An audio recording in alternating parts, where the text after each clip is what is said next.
What's up, everybody? I'm Nathan Graham Davis, and I'm going to re-break in as a Hollywood screenwriter.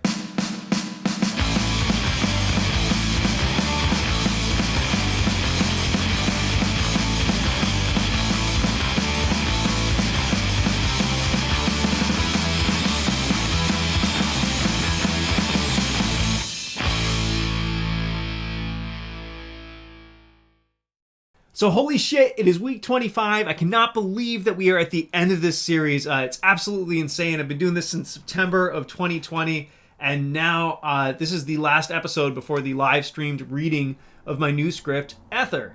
Yes, by the way, I've been changing the pronunciation of that this entire time.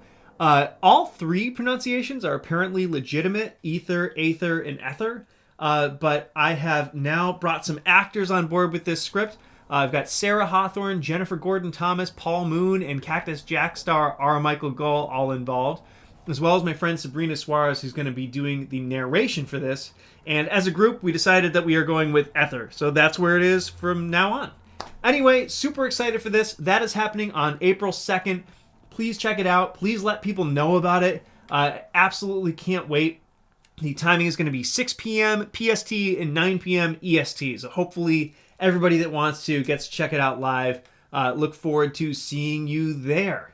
And on that note, I don't know what's coming up after re-entry. I'm really honestly excited to have a little bit of a break because I need it. This has been an insane project and I am tired and like 15 pounds heavier. So really looking forward to just kind of like catching up on life a little bit. But I am going to be working on a new project with Clint Jones, who's also a huge YouTuber. I shouldn't say also. He is a huge YouTuber, unlike myself. And we definitely want to be documenting this whole process along the way. So you will see more happening on this channel for sure. So make sure that you subscribe so that you don't miss it. This week's episode is a little bit different. There are no interviews. Instead, I'm focusing completely on my rewrite process and my querying process because that's where I'm at right now. So with the rewriting, you saw a couple weeks ago, I had a new episode with the Thornton brothers and Adam Taylor Barker where they gave me some incredible notes just on theme and endings and how I could strengthen those things. Also got some really good notes from Mike Morin and Jenna Wright and Martin Aguilera. So thanks so much to everybody for those. And, I took those and I really just dug in and, did everything that I could to make the story work as well as possible. It was a lot of effort, but totally well worth it. Also, they found like 9 typos between them, which was super annoying because I did print out the script and go through it with a red pen before and somehow missed that many of them.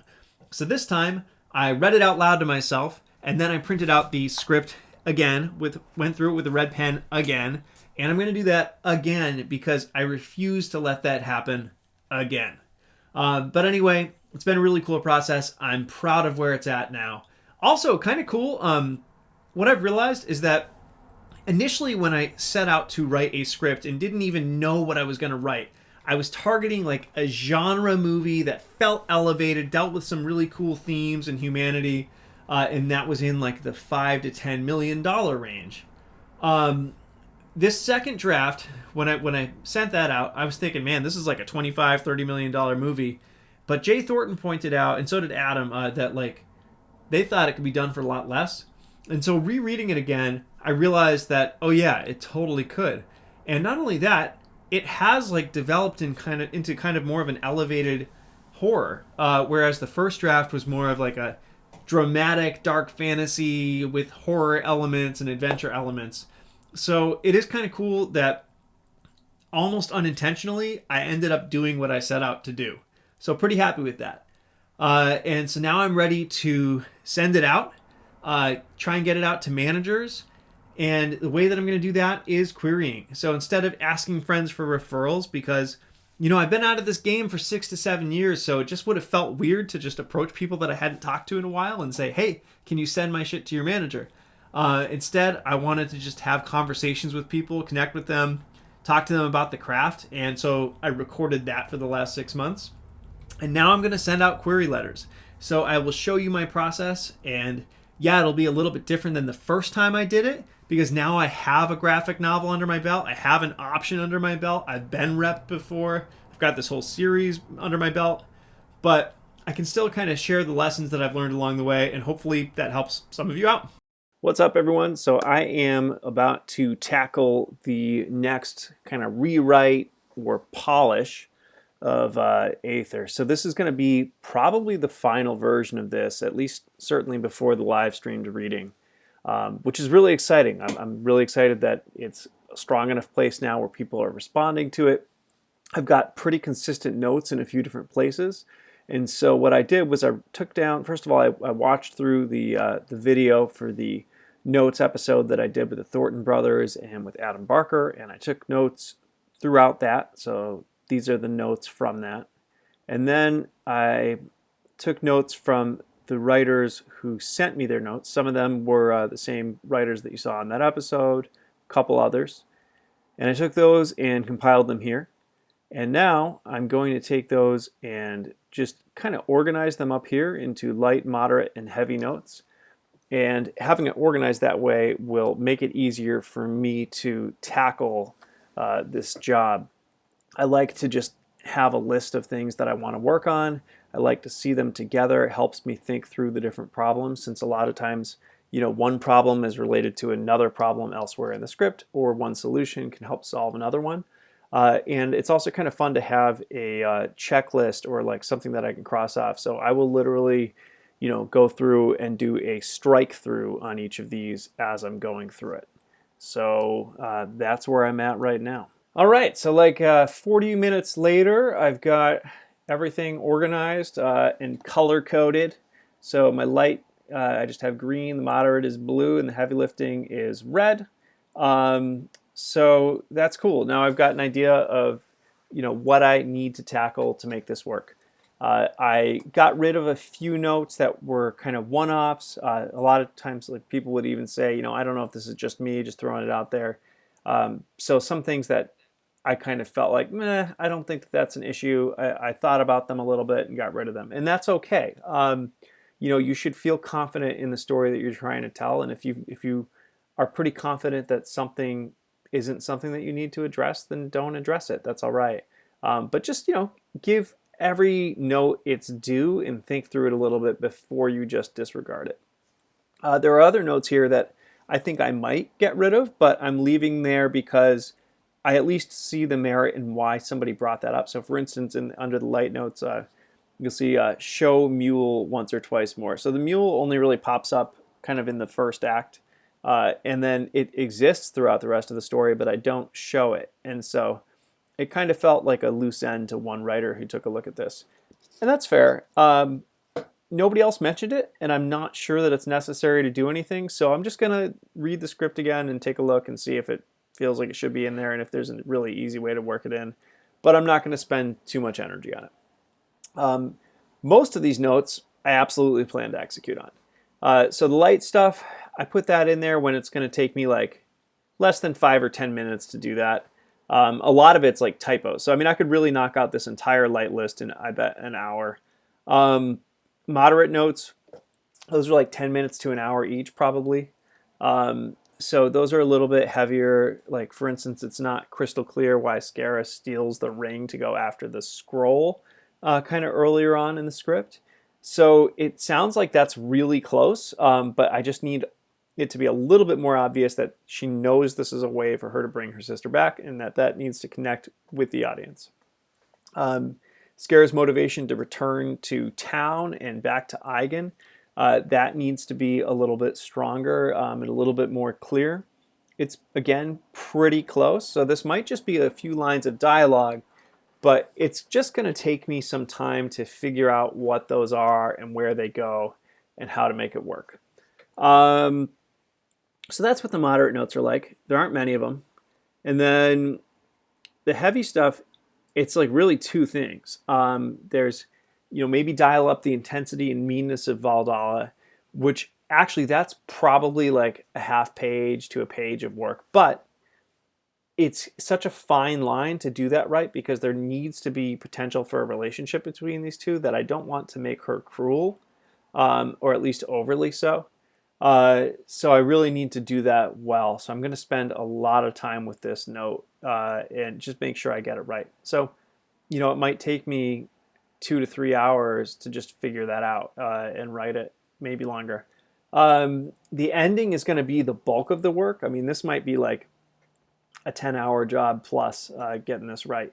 And that's okay if it is, because this is the one thing really that every single person who read it bumped on. And some people said like it wasn't even really a note. It was just the way that they felt, like they were kind of disappointed by it or whatever. So first of all, I take that as a compliment that people were so attached to these characters that they were disappointed by how things turned out for them. So that's okay. And I really appreciate that. But since everybody bumped on it, I really need to look at this. So one thing that you'll see there is that the ending doesn't feel just, and the story feels like it wants a just ending. So that's interesting to me because this world, it lacks justice. And so I feel like the ending needs to be ugly. I'm very confident about that. People mentioned them reconciling. In the story I'm trying to tell, these two don't reconcile. It's an ugly down ending. But is there a way to make it feel more just? Or can I earn that ugliness better? I mean, there's got to be. There's got to be a way to make it feel like it makes more sense for the story. And so I'm going to be really, really looking for that. It doesn't feel like Skara could actually defeat Valdala. Basically, everybody said that. Basically, everybody mentioned that she only has one spell. So that might be the problem. I kind of like the one spell thing, but I have to admit it's hard for me to articulate why I like it so much. So that could be a weakness and something that I just need to get rid of. If so, it's going to be work to figure out how to teach her more than one spell earlier on in the script without interrupting the pacing and the flow of everything, which is really, really dialed in right now. I'm very proud of how it's all working. So that's going to be a challenge for sure. Or it might be that the one spell thing works fine. I just need to find another way to for Skara to defeat her. So, for instance, there's the doorknob that's booby trapped. Like I was thinking about that the other day. Like that, basically, if she could get Valdala to touch the doorknob, it could kill her, and that might feel like that was earned and realistic. So it's a possibility. But I need to think about that and really give it some serious thought. Valdala's motivation to turn on Skara doesn't feel strong enough. Everybody said that pretty much. Okay, so that's really good to know. Thankfully, I think that's an easy fix. Probably just a couple lines of dialogue, but I'll spend time with it because I want to get them right. And Skara's motivation to turn on Valdala also doesn't feel strong enough, or at least like it's surprising. So I want to see if I can set that up a little bit better, which will probably mean, again, it might just be a couple lines of dialogue, but I may need to do a couple little things earlier on in the script. So the actual writing time may not be a lot, but figuring out what those are, it could take me a while. People mention the tone, like it feels like it speeds up at the ending. The climactic battle doesn't necessarily mesh as well with the rest of the script. So, I appreciate that note because I kind of hate it when stories have a third act that's like this crazy action sequence that doesn't really feel like it belongs. So if that's the way this is coming off, I want to solve that for sure. I think it might feel better once I solve these motivations. Like if it feels like it really flows naturally from the characters, then maybe nobody will be surprised by it because since I've already set up how powerful this magic is, it does kind of feel like that gun that should go off. I need to set up the pulling of that trigger, so to speak. And then finally, it was mentioned that the I am the Weaver line at the end doesn't feel earned. So, I mean, deleting that only takes seconds, but I really want to think through that. And that's kind of related to the ending anyway. So that's the work that I have to do. It's not that much. I don't know. Might take me 2 weeks. It could take me a lot less. It could just be like a few days. But I'm going to dive right in, and the first step is rereading the script just all the way through to get a feel for it once again after having not seen it for a couple weeks, and kind of see if I have any ideas about these notes as I'm reading through it. And then once I've read through it, I will go ahead and tackle these notes one by one, just crossing them off with strike through until I'm done. So there we go.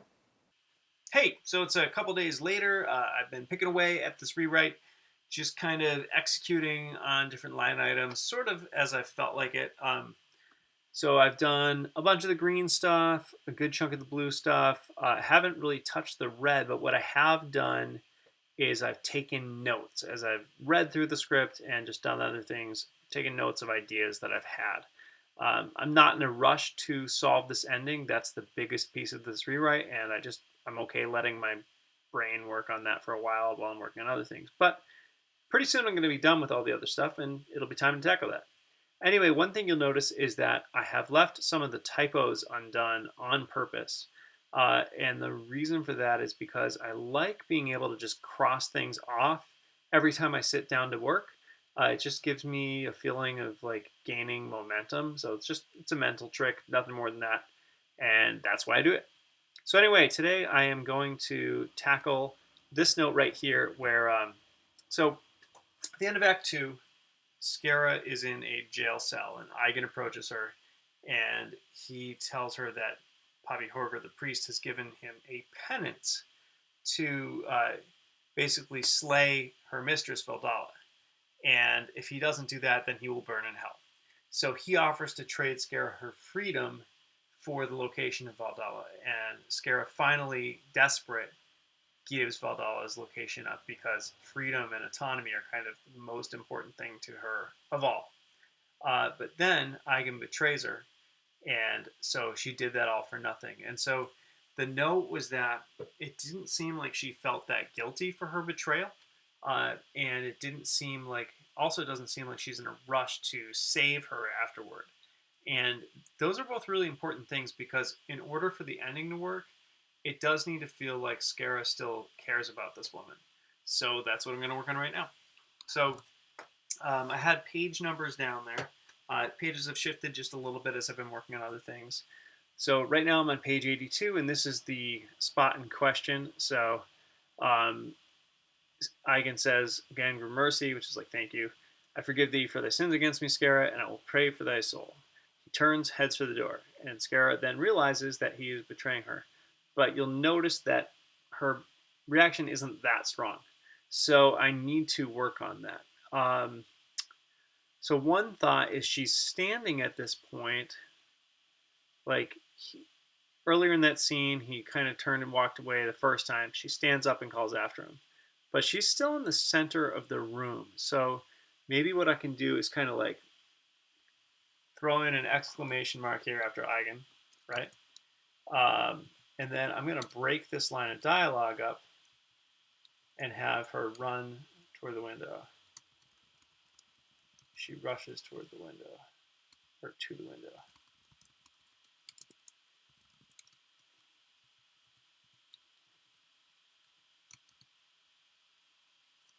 I try to be careful about using too many exclamation marks. I feel like they can undercut stuff and make them feel cheesy. They are important sometimes. I think in this case, so like he turns heads for the door. Eigen, she rushes to the window. We had some agreement. Okay, I don't think I need another exclamation mark after agreement. Pauses, calls back over his shoulder, broken just as thou. That's a callback to their earlier conversation and just kind of a real dig. His footsteps echo throughout the sanctuary, and then they die.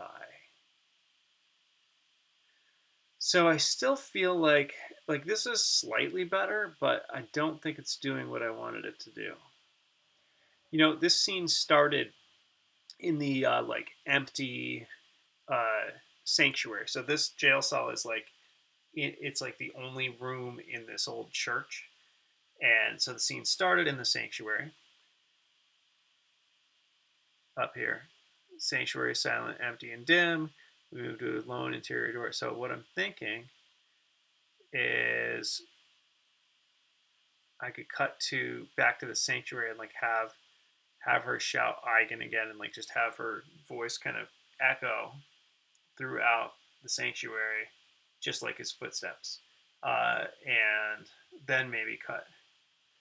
So maybe that would be a little bit stronger. Also, I think after she rushes to the window, I could write her face. She rushes to the window, her face panicked. We had some agreement. Okay, actually, I like that a lot better. But I still like the idea of her calling after him. You know what I'm going to do? She slams the door with her fists as his footsteps echo throughout the sanctuary.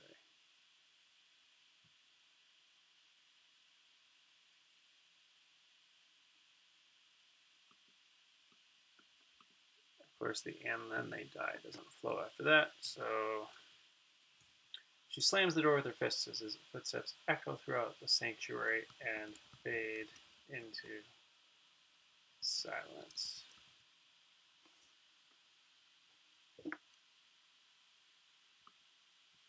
Just gonna fuck with the sentence a little more.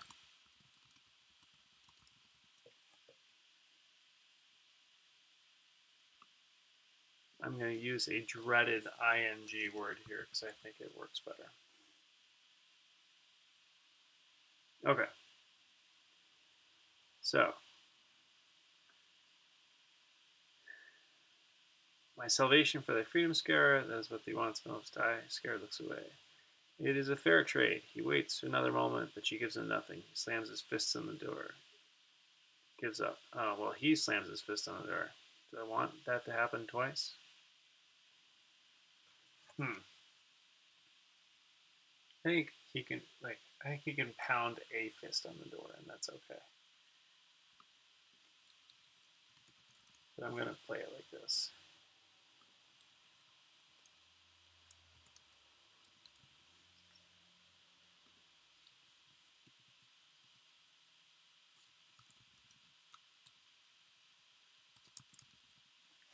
Pounds his fist against the door, gives up. Then we shall burn together. Turns and walks away. Scara stands, calls after him. Eigen. Eigen pauses, keeps his back to her. Down the highway, an hour's walk or so, that will lead a stream. Cross it and follow it up the mountain until you meet a path. The path will take you to her home. Gramercy, Scara. That will need many men. Again, Gramercy. I forgive thee for thy sins against me, Scara, and I will pray for thy soul. I don't think I need him to use her name again. Reading it out loud. He turns, heads for the door. Eigen! She rushes to the window, her face panicked. We had some agreement. He pauses, calls back over his shoulder. Broken just as that. She slams her fists on the door as his footsteps echo throughout the sanctuary, fading into silence. Yeah, I don't think that beat works as the ending of the scene. Yeah, so you know what? I think that instinct to use his name again is right. Gonna do that again. And then I'm gonna do the "and then they die" again.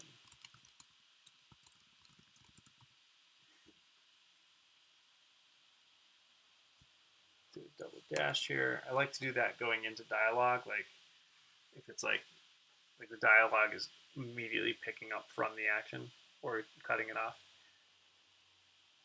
Okay, so I think this is pretty good. It was a long time to spend on just a little tweak, but those little tweaks add up, you know? So that is like one item from that list. Okay, page 84, show the guilt a little more, let Horga react to it. What did I mean by that? Oh, right.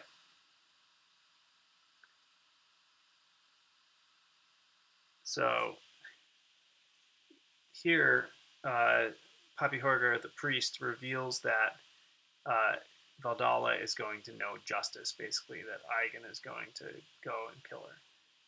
So she looks at the ground and bites her tongue, refuses to let him see her guilt and pain. So what I'm going to do here is, instead of refusing to let him see it, I'm not going to write it quite like that. I'm going to say she tries to hide her guilt and pain, but then I'm going to let Papi Horga react to it.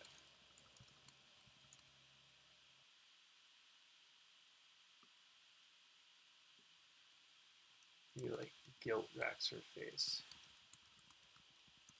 She tries to hide it.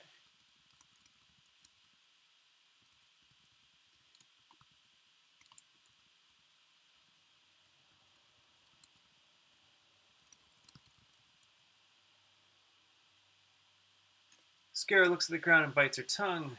Guilt racks her face. She tries to hide it, fails. Puppy Hoarder's lips twist into a smile. Alright, no, that's mustache twisty. Like, it's kind of just, it's over the top villainy, which I don't like. So I think he does need to have a reaction, but it can be a little bit more subdued than that. Oh, and of course, almost had another typo there.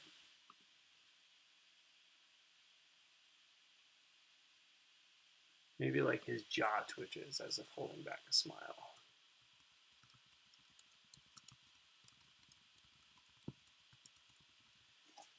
Scara looks at the ground and bites her tongue. Guilt racks her face. She tries to hide it, but I'm going to say but fails. Poppy Hoarder's jaw twitches as if hiding back a smile. Or holding back a smile. Yeah, okay, I think that's pretty good. And it's just a really small beat. Not a big change, it's just a shift in the action line. But I think it conveys something, certainly to the reader, and it's also something that an actor can act on. Cross that off. Page 85. During confession, Scara should flat out confess to betraying Vidala. Oh, right, okay. So like Poppy Hoarder wants Scara to confess and threatens her with like this horribly awful, painful dipping of her hand in a boiling kettle to force a confession from her if she doesn't. So finally she says she'll confess, but then it's kind of like this big moment where she confesses to, you know, she basically uses it as a opportunity to say how much everybody sucks. So here I can have her actually confess to betraying Vidala.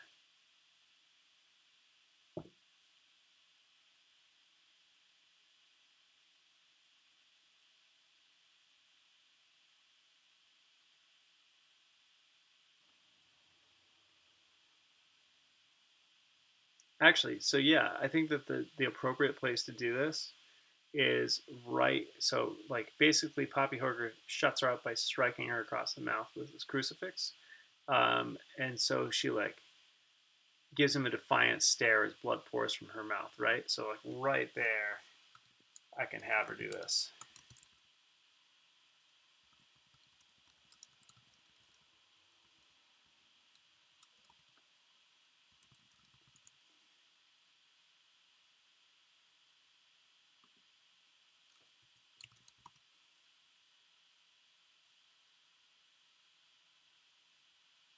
I don't think she would say and there. Okay, so how does this read? So I confess.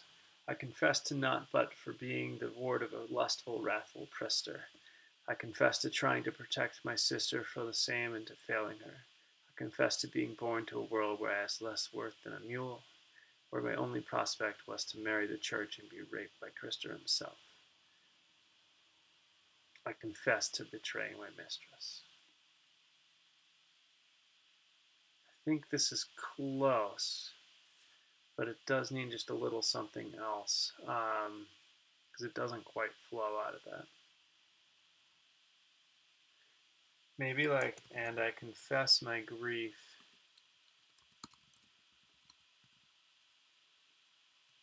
and I confess my grief at betraying my mistress.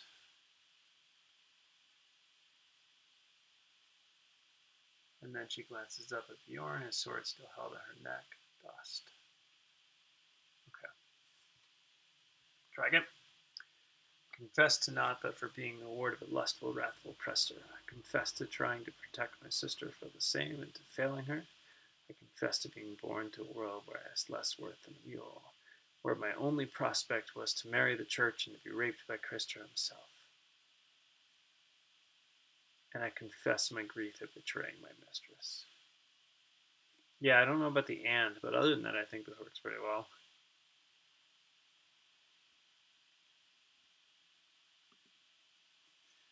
I'm going to cut the and. Yeah. All right, cool. So, like, I think between these three fixes right now, like, they're all small, but they really do make a difference, and they just sell Scara's emotional state and her feelings about everything a little bit better. So that's pretty cool. So I'm going to keep on working, but cut it here. I think it gives you an idea of how I work through these notes. So I will catch up with you a little bit later. So that rewrite is done.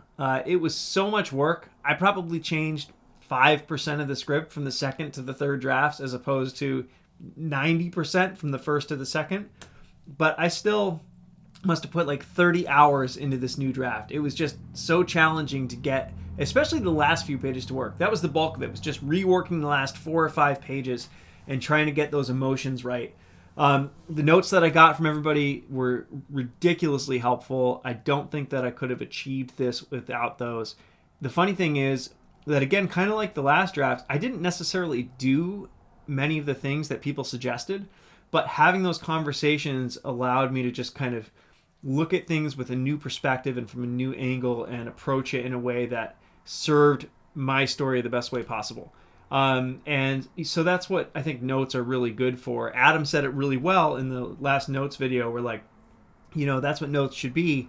They should be there to like help you, but like at the end of the day, it's your story.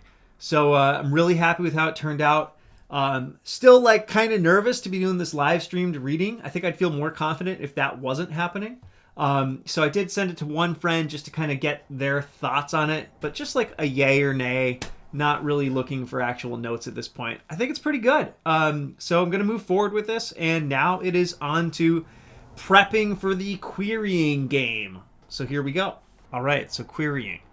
My goal right now is to create like a list of 20 to 30 managers that I think would be a really good fit. And then I'm going to craft query letters and email those and hope that something connects. The first time that I broke in, I definitely queried way more people. I queried probably 80 to 100 managers. And, the reason that I did that was because I think at that point, like, I was just more concerned about breaking in, right? Like, I wanted somebody to, like, validate my writing and say, yes, you're a good writer. You deserve to be in. Come on over and have a career in Hollywood. And although everybody that I queried at that time was definitely very legit, I didn't necessarily think about fit at that time. So I think that's really important, and I'm focusing on that much more this time around. So how do you find managers and like determine whether they might be a good fit in advance?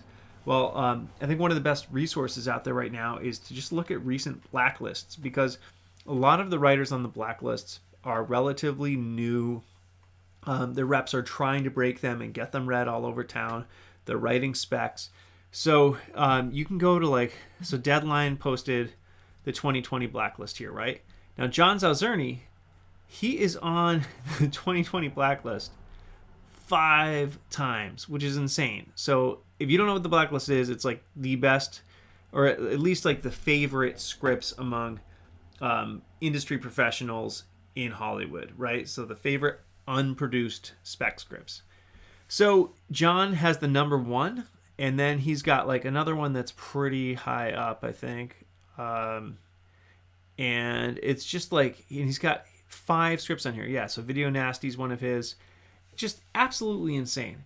And I thought I'd pick on him for this because he's also a pretty public manager lately. He's on a lot of podcasts. He's on Scripts and Scribes like 3 or 4 times.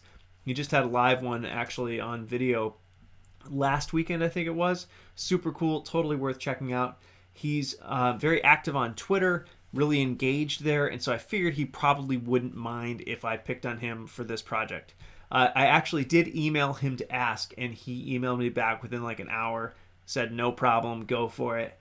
So obviously a super cool guy, and that was really meta because he is actually on my list of people that I think might be a good fit as far as representation goes. So I queried him about whether or not I could include him on a video about querying, and then I'm going to send him an actual query. So really kind of bizarre, but kind of cool. So anyway, here's how I would go about that. So now I've got John, right? Now I'm going to go to IMDb Pro. And by the way, look, there are a lot of things that you can waste your money on as a screenwriter, but when you are ready and you're ready to start querying, or just like starting to work with people in the industry, you should have IMDb Pro. It's not cheap. I think it's like $20 a month. It's less if you buy it for a year, but it is well worth it. And like, in my opinion, it's worth saving the money that you might spend on some of the lesser contests and spending it on resources like IMDb Pro. So anyway, here's John. You'll notice right up front, he's known for Infinite. So that's a movie coming out that one of his clients, Ian Shore, wrote on spec. Huge budget movie. It's going to be a big deal. And I know just from kind of looking through the clients that he's got on his list that he reps people who operate in my wheelhouse. I know that he, reps things that are kind of across the board as far as budget goes. I also know from listening to him on Scripts and Scribes that, he's interested in just the types of things that I write. So all of that is really useful information. So anyway, with IMDb Pro, I can now go through and I can fill in like his company and his email, and then I can fill in a few of his clients that might mean something to me, a few movies that he's involved with or has been involved with that might have meaning and like be associated with the type of thing that I'm working on. I can drop in that he's got 5 blacklist placements in just 2020. And by the way, I'll be going through like probably 2020, 2019, 2018, 2017 for blacklist, looking for managers. And then I'll just drop in some notes, like things that I might have picked up on from listening to podcasts or reading interviews. All of this stuff is really important because like I want to know that these people that I'm connecting with might be a good fit. I don't want to waste their time and I don't want to waste my time. So it probably seems like a real investment of time to do this much work to track people down. And by the way, speaking of tracking them down, if you have IMDb Pro, most reps' email addresses are in there. So like John's email address is there. I'm not going to make that public, but you can get it yourself pretty easily. So anyway, yes, it's a lot of work to track down all these reps and then kind of capture this information and find out who might be a good fit and who might not be. But in my opinion, like I just did 6 months of really hard work on this script. Like I have been working at this craft for a very long time. It's important to me that I'm connecting with the right people and that when I do partner with a rep, it's somebody who I am aligned with. So, I don't want to waste my time with the wrong person. And also just out of respect, like these are very busy people. I don't want to waste their time if it doesn't make sense. So I would highly recommend that you put the effort in to really researching people before you start querying. Please don't just blast people. That just, it wastes people's time and it's annoying. And it's part of why a lot of managers don't even really read queries because they get so many and they're just blasted out there. So anyway, on to the actual query. So first of all, I thought I'd show you the query that got me repped the first time. So this is the query that I sent to my manager back in like 2012, I think. So I'll read it to you and then kind of like discuss why it worked and also where I think it could have been better. So I wrote, this is on my script, Aftermath. I wrote, I'm a writer seeking representation. I had said Dear X's name first. But anyway, I'm a writer seeking representation. Given that your name is a regular on the tracking boards and the blacklist, I'm hoping I can interest you in a read. My latest is called Aftermath. When violent revolutionaries trap hundreds on a towering suspension bridge, a post-traumatic war veteran must battle his fears and hallucinations to rescue his family. Think Die Hard on a bridge, but with the gritty, frenetic pace of Taken. Please let me know if I can send this your way. Thanks, Nate Davis. Okay, so that's a pretty decent query, actually. And why is it decent? It's decent because it's really streamlined. It's got a solid log line, and it just like gets in and gets out. It's respectful of the reader's time. So back then, I wasn't really in this situation, but now, like, I'm in a situation where with my day job, I get 100 emails daily easily. All right, and like, the way the priority of those go is like the top priority emails for me are like my clients, right? Or my boss. And then my second priority emails are my employees or business partners, like people that I work with on a regular basis who need things from me and that also I want to make sure that I'm supporting and that I've got a really good connection with, right? Then next priority down, might be other colleagues that maybe I don't work with as often, but might have questions or things like that. And also maybe members of the community that I work with. And then like after that are emails that come in asking me for things from people that I don't really necessarily owe anything to. So those might be people looking for a job. They might be people looking for like donations and whatnot. And these are emails that I don't have a problem with. Like, in fact, I try and look at all of them, but they're just not top priority. Like, I have so much else going on. And so if I open one of those emails and either it's a massive wall of text or it just looks like somebody doesn't give a fuck about who I am or it's sloppy, I ignore it. But like if it's to the point and it's well written and it offers me some sort of like value where it makes sense that I would want to connect with this person. Like, so for instance, somebody looking for a job, I might not have an opening right now, but like if they send me a really good email with a good resume, like I'm keeping that on file for sure. So now like having that experience, like I like to think of querying the same way where like I know that this query email that I send to John now is not going to be his top priority. It's not even going to be close. But he might be like me where it's interesting to him to check out the queries that like show respect for his time and offer something of value. So that's the log line, right? And maybe like your history and backstory. And that just in general like are respectful of him. So this query that I just showed you right here, it does some of that. It's very short and to the point. That's important. It respects the time. It's a little bit generic. And being honest, like I used this query for a lot of people. Given that your name is a regular on the tracking boards and the blacklist, I'm hoping I can interest you and read. So like there are a lot of managers whose names are regulars on the tracking boards and the blacklist. So I could have done something like just mentioned one more specific thing about this manager in this paragraph to show that like I really knew who he was. Also, I didn't need to include the line, I'm a writer seeking representation. That's so obvious. I think my subject line for this was just like aftermath, contained action thriller. And just by putting that in the subject line and then like the body of it, it's obvious that I'm a writer seeking representation. So not even necessary at all. Other than that, that first paragraph is fine. I think like one more detail about the manager and cutting that first sentence would work well. The log line's pretty solid. The current draft of that script, which I now own again because the option has lapsed, is a little bit different. Hallucinations are not a thing, but they were in that one. And yeah, I mean, I think the log line works. It's short, it's to the point, you get what it is. I think the movie comparison works.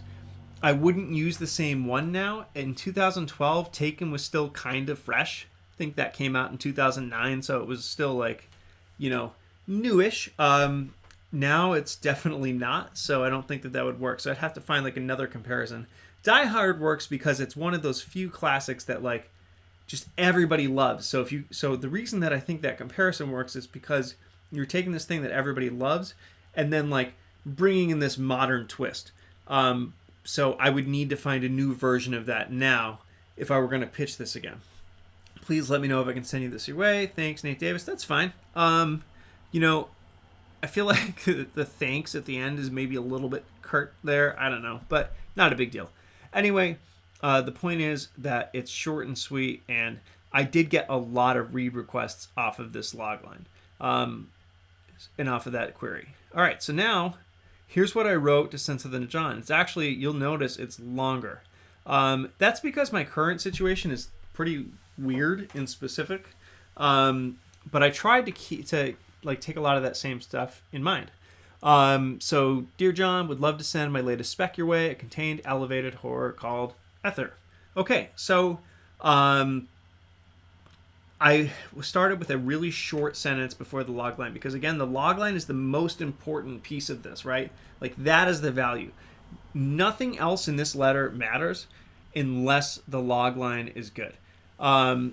So like I got to that right away, and I mentioned on purpose that it's contained. And the reason that I mentioned that is because in the logline itself, it mentions medieval Norway, and so that sounds expensive. But by kind of qualifying that with the fact that it's contained, I think that that helps sell it a little bit better. Like, it's not as expensive as it would be otherwise. I did mention that it's elevated. I questioned that for a little bit because it could potentially sound pretentious, but I think it works. And honestly, like, that's the wheelhouse that I try and work in. So anyway, logline: in order to revive her slain sister, a young woman in medieval Norway studies the secrets of witchcraft under a powerful practitioner, but soon finds some secrets are best kept buried. Whiplash meets the witch. Okay, so I'm not going to get into loglines much. Loglines, like, there are so many good resources online that you can find that can help you write one. Weirdly, I actually didn't write a logline before I wrote this script, which I think actually helped me. That made it possible for me to just write a completely different second draft, which is good. Like, that script is much better, so I'm glad that I did that. But loglines are definitely important if you're reaching out to managers, and even if you already have one, you're usually going to write them anyway because reps tend to use them to send out your scripts. So you need to know how to write them. And basically, what they need to do is they need to highlight the protagonist, what their goal and problem is, what the general concept of the movie is, and like just kind of what makes it special and exciting. And you need to do it quickly, in and out. Like 20 to 30 words is usually enough. Usually one sentence, sometimes two, and that's about it. So anyway, Whiplash meets the Witch. It's another movie comparison, goes right in line with it being an elevated horror, and just kind of zeroes in on the tone that I'm going for. After that, I'm back at the screenwriting after a several-year hiatus in which I've published a graphic novel and written a few dozen short stories. Previously, I was wrapped and had optioned a script to Adi Shankar, Dread, The Voices. Okay, so why did I include that paragraph? I think, like, if you have a relevant paragraph that you can include of, like, personal information, that's useful. So, let's say I had a history in, like, medieval studies. I might include that here. I don't have anything like that. But you know what? I do actually have a little bit of professional screenwriting history. Plus, I have like a bunch of IP under my name now between the graphic novel and the short stories. So I think all of that matters. And if there's a succinct way to show that, then it's probably worth putting in there. As long as John likes the logline, this actually elevates the whole query a little bit. If he doesn't like the logline, it doesn't matter. But you still got to keep it short, because if you give him a wall of text, then that's just going to be scary, and he's not going to want to read it. So next paragraph: I'm contacting you because I enjoy your Twitter threads and Scripts and Scribes interviews, and you have a knack for consistently elevating your clients. Who wouldn't want to be on the blacklist? Okay, so from that, like, it's pretty clear that I know who he is. Not every manager is active on Twitter or, does Scripts and Scribes interviews, and like, the blacklist thing, there aren't a lot of managers who are on there 5 times last year. It's pretty crazy. And then I said, and also it seems like you dig my wheelhouse. So, like, I wanted to be clear I'm targeting him for a reason, which I am. Would love to send you ÆTHER, but if you'd rather watch it, I'll be doing a live-streamed reading with a killer cast on April 2nd at 6 p.m. as a kind of finale to the series that has been following my attempt to re-break in. There's the YouTube link. Thanks, son. Hope you're well. Nate Davis. Okay, so that last paragraph, I kind of wrestled with putting in there, but I think that I needed to mention the Reentry series because, like, it's not normal to be writing a script publicly and then to be live streaming it before you even try and do anything with it. So I felt like I needed to do that and just be open and honest about it, but I didn't want to put it in a negative light because I think it's pretty fucking cool. And, it could potentially hurt it, but it could also, like, really help it. Like, if people respond to the live reading in a really positive way, then that could potentially help the script's chances. So anyway, I think it's important to be honest about it. Like, I just feel like if I sent him this script and then he found out afterward that I was doing all of this, that would be annoying. I know that I would be annoyed if I was in his shoes. So being upfront and honest about it. So that's why my query letter is a little bit longer than it would normally be. But the paragraphs are still short and punchy, and I don't think it's a scary block of text. So I feel pretty good about that. So that's kind of like how I approach querying. The other piece of it is timing. Like, I don't have really great advice. All I can say is like my gut instinct on when to send your queries. So, you know, managers definitely work weekends, but usually that's like they're reading scripts and maybe talking to their clients when something really important is happening. Otherwise, they're working Monday through Friday. Probably starting anywhere between 7 and 10, depending on their life and when they like to work. So you got to think that like this person is probably getting a shitload of emails overnight from producers, from clients, and yes, from hopeful screenwriters who are querying them. So I don't want to like have something show up in his inbox at 8 or 9 a.m. But also, I don't want it to be at like the end of the day when he's also tired or like in the middle of a bunch of shit. I want to give him like time to read that before the end of the day, before there's another overnight and he's forgotten about my query. So I am targeting like 11 a.m. PST. It's like a strategic idea. I don't know whether it's actually a good one, but it seems to make sense, so that's what I'm going for. And I'm thinking like Tuesdays are probably a pretty good day to query because Monday you're just getting the shitstorm from the weekend and dealing with everything from that.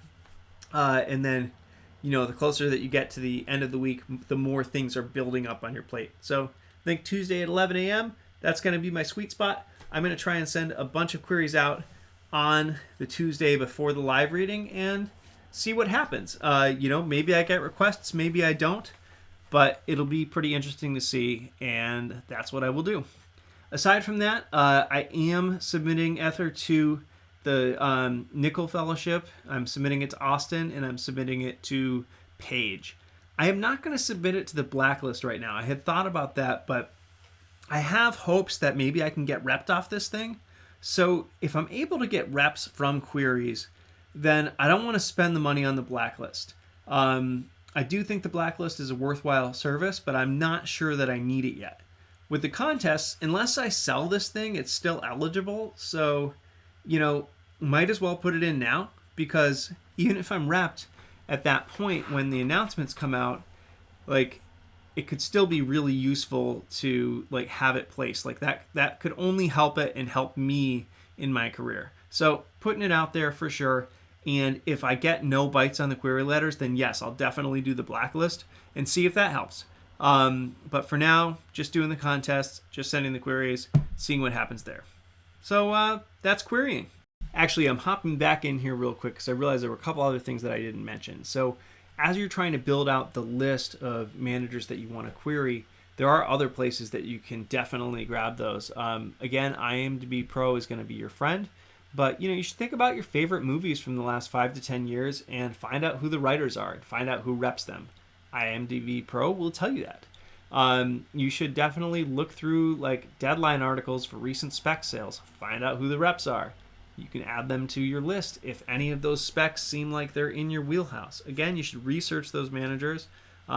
Look for interviews online. Listen to podcasts that they're on. A lot of them are accessible in those ways. Check them out on Twitter.